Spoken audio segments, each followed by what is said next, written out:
雷尔法，钱红艳满是疑惑地问道，啥是雷尔法？马兰脱口道，就是雷克萨斯面包王，知道吧？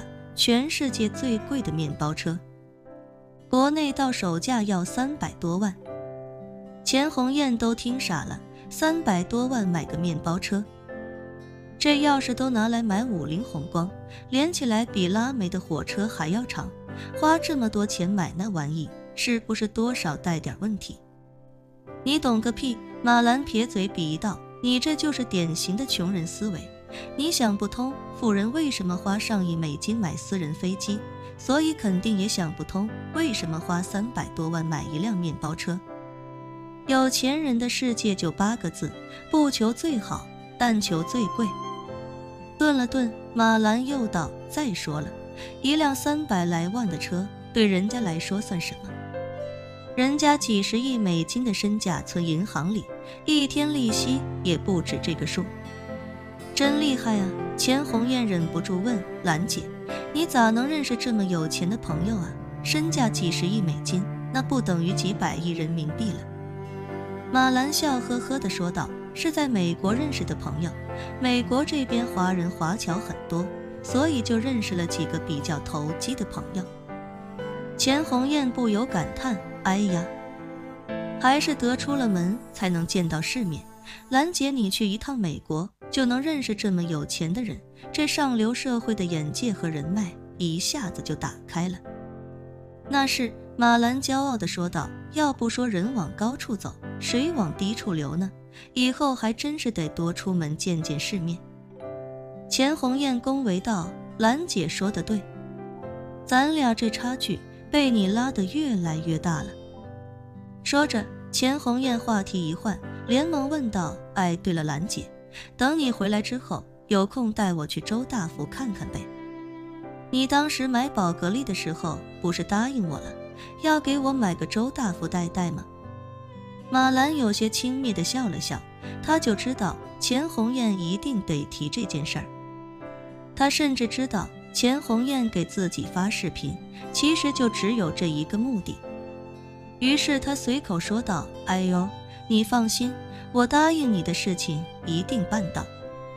对马兰来说，只要离开美国，把叶晨送给自己的女神之梦卖掉，至少就是30-40万，给钱红艳买个周大福的项链，还不是绰绰有余。想到这，他忽然意识到自己甚至都没有必要等到回金陵再卖，完全可以到了港岛之后就立刻去卖掉它。打定主意，他便非常大气地对钱红艳说道，这样吧，红艳，你也不用等我回金陵再让我带你去看了，我这次去港岛，直接在港岛的周大福帮你买一个带回去就好了。钱红艳一听这话，当时激动不已地说道，真的？那可真是太好了，实在是太谢谢你了，兰姐。马兰哼笑一声说道，行了，没别的事儿，我就先挂了，休息一会儿，马上就登机了。钱红艳千恩万谢地挂了视频，马兰锁上手机，撇嘴暗嘲，钱红艳啊钱红艳，一条周大福都让你惦记这么长时间，你还真是没个出息。嘴里正嘟囔着，几名肤色各异、荷枪实弹的美国警察忽然冲进了贵宾休息室。其中一个华裔女警察在休息室环视一周，便立刻锁定了马兰，然后快步走到他的面前，冷声问道，你就是马兰吧？马兰被突如其来的警察弄得有些惊讶，他一脸诧异地看着那个女警察，开口问道，是我，怎么了？女警察继续问道，我跟你核对一下个人信息，你是来自华夏金陵的马兰，这次要乘坐国泰航空 CX845 航班从纽约飞港岛，对吗？对啊，马兰更是疑惑，不解地问道，我的航班有什么问题吗？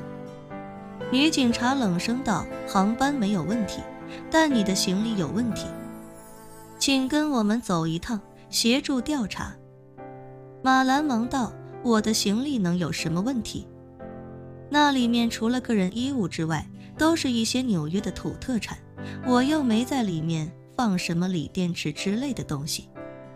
女警察冷哼一声，不要做无谓的狡辩，这里还有其他乘客，为了不影响他人的乘机，请你主动跟我走一趟。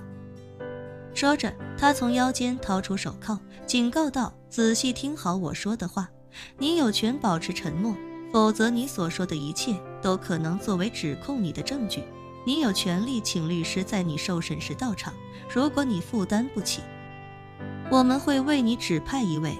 你明白这些权利了吗？马兰当时慌了，脱口大声喊道，你们搞什么啊？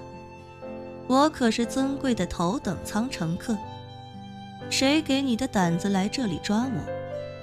再说了，我犯什么法了？女警察冷声道，马兰，作为一名华裔，我好心警告你，这里是美国，在这里你不要尝试任何形式的反抗，否则吃亏的肯定是你。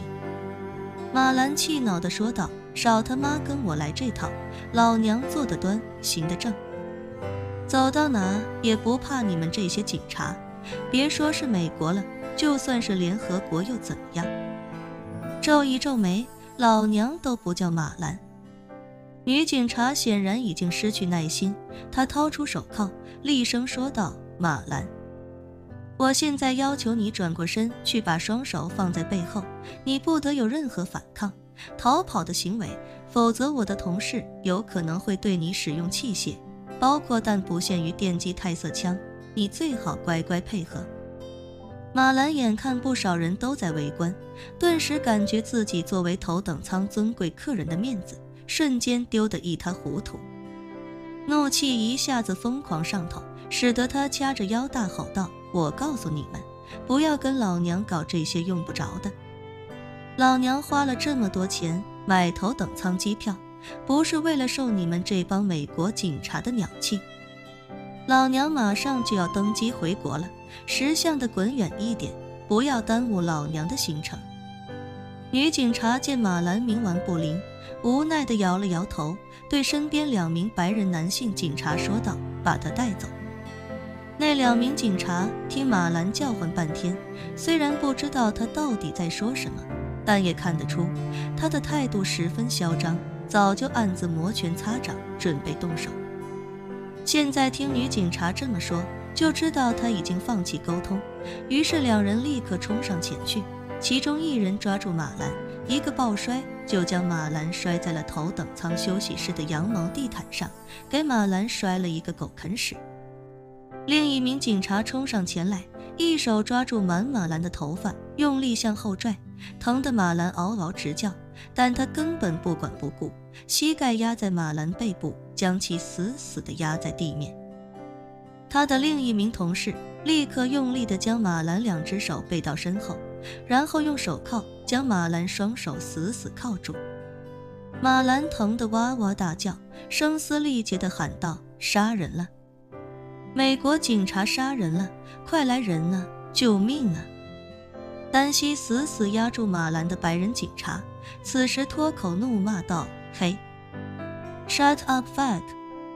马兰好歹也是上过大学的人，听得出这白人警察是在骂自己，让自己闭嘴，登时恼羞成怒。